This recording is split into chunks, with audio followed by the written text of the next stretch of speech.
السلام عليكم ورحمة الله وبركاته.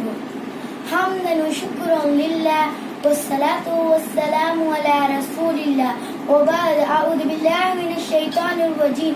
بسم الله الرحمن الرحيم. قد جاءكم من الله نور وكتاب مبين.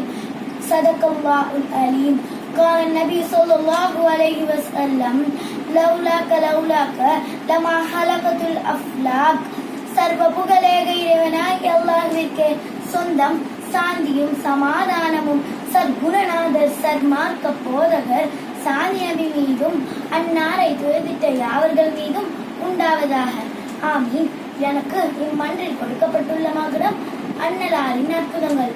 ஆம், இஸ்லாம் தொடங்கிய அந்த ஆரம்ப காலகட்டத்தில் அர்ஹமர் ராஹிமீன் ஆகிய அல்லாஹ் அண்ணல் நபிகளாரை அவனுக்கு அனுப்பி அற்புத ஆற்றலை கொடுத்து அகிலத்தார்க்கு அருட்கொடையாகவும் தன் அன்பு நேசராகவும் பெரும் கருணையாளராகவும் இறுதி நபியாகவும் சிரிப்பித்தான் வல்ல நாயன்.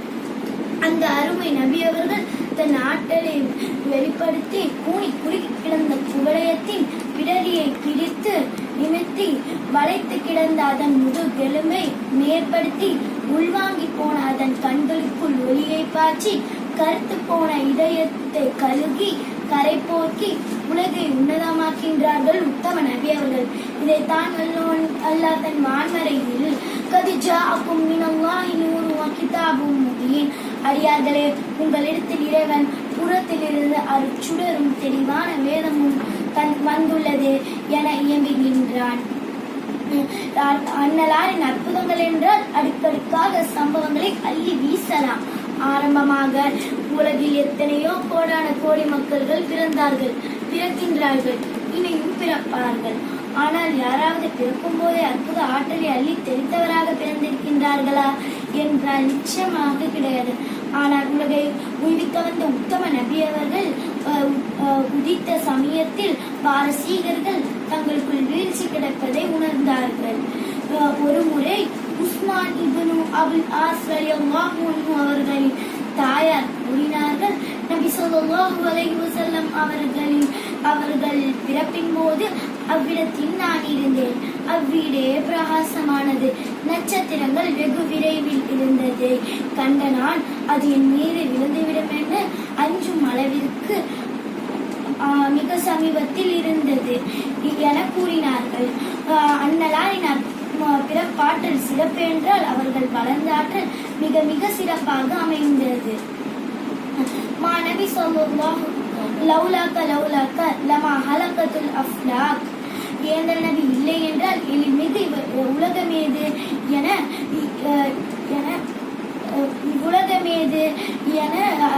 அன்னலாரின் அற்புதங்கள் பரவியுள்ளது. நபி ஸல்லல்லாஹு அலைஹி வஸல்லம் அவர்கள் அன்னலாரின் தலையை கொய்வதற்காக சுராக்கா விரைந்த போது யா அர்லு ஹுதீஹி என்று ரசூல் சொன்னதும் பூமி கட்டுப்பட்டது.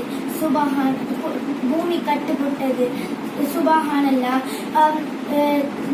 இது உங்களுக்கு உணவாக பயன்படும் என தண்ணீர் நிறைய தோல்பையை தாஹா நபி அவர்கள் சஹாபாக்களுக்கு கொடுத்து அனுப்பிய போது அது பாலாக மாறி அனைவரின் பசியை போக்கியதும். ஹிஜ்ரி 5 நடந்த அஹ்ஜா போரின் குஃபார்களை புயல் காற்று சேதப்படுத்தும் என அன்னலார் கூறிய கூற்று உண்மையானதென்றால் அன்னலாரின் அற்புதங்கள் தெளிவாகின்றதல்லவா? மேலும் ஒரு முறை நபி ஸல்லல்லாஹு அலைஹி வஸல்லம் அவர்கள் சிறு பிராயத்தில் சிறுவர்களுடன் விளையாடி கொண்டிருக்கும் போது அவ்விடத்தில் ஜிப்ரீல் அலைஹிஸ்ஸலாம் அவர்கள் வந்து அன்னலாரை அழைத்து தரையில் படுக்க வைத்து நெஞ்சையிலிருந்து இருதயத்தை வெளியே எடுத்து ஷைத்தானுக்குரிய பகுதியான ஒரு பகுதியை பிறத்தெடுத்த பிறகு அதை தங்க தாம்பலத்தில் வைத்து ஜம்சம் நீரால் கழுவி சுத்தம் செய்தார்கள். மீண்டும் அவ்வாறே வைத்தார்கள். இதை நான் பார்த்தேன் என அனஸ் ரலியல்லாஹு அன்ஹு அவர்கள் கூறுகிறார்கள். அறிவித்ததாக முஸ்லிம் என நூலில் பதிவாகியுள்ளது. அடுத்து ஹைபர் போரின் போது அலி எங்கே என நபி வினவ அவர்களுக்கு கண்வலி என்று கூறினார்கள். அவர்களை அழைத்து வர செய்து தமது புனித உம்மில் நீரை கண்ணில் தடவி விட்டார்கள். உடனே கண்வலி நீங்கி நிம்மதியடைந்தார்கள். மேலும் ஒரு முறை பிறவியிலே ஊமையான ஒரு சிறுவன் கொண்டு வரப்பட்டான். அவனிடம் நான் யார் என ரசூல் கேட்டதும் இன்னக ரசூலுல்லா என்று சொன்னான். பிறகு அப்பொழுதே அந்த சிறுவனுக்கு பேச்சு வந்ததாம். சுபஹானல்லாஹ். நபி ஸல்லல்லாஹு அலைஹி வஸல்லம் அவர்கள் இக்ரிமா ஸல்லல்லாஹு அலைஹி வஸல்லம் அவர்கள் இஸ்லாத்தை ஏற்கும் முன் தாங்கள் நபி என்பது உண்மையானதென்றால் அண்ணல் நபிகளார் கூறினார்கள், அக்கரையில் இருக்கும் பாறையை இக்கரைக்கு அலையுங்கள் என்றார்கள்.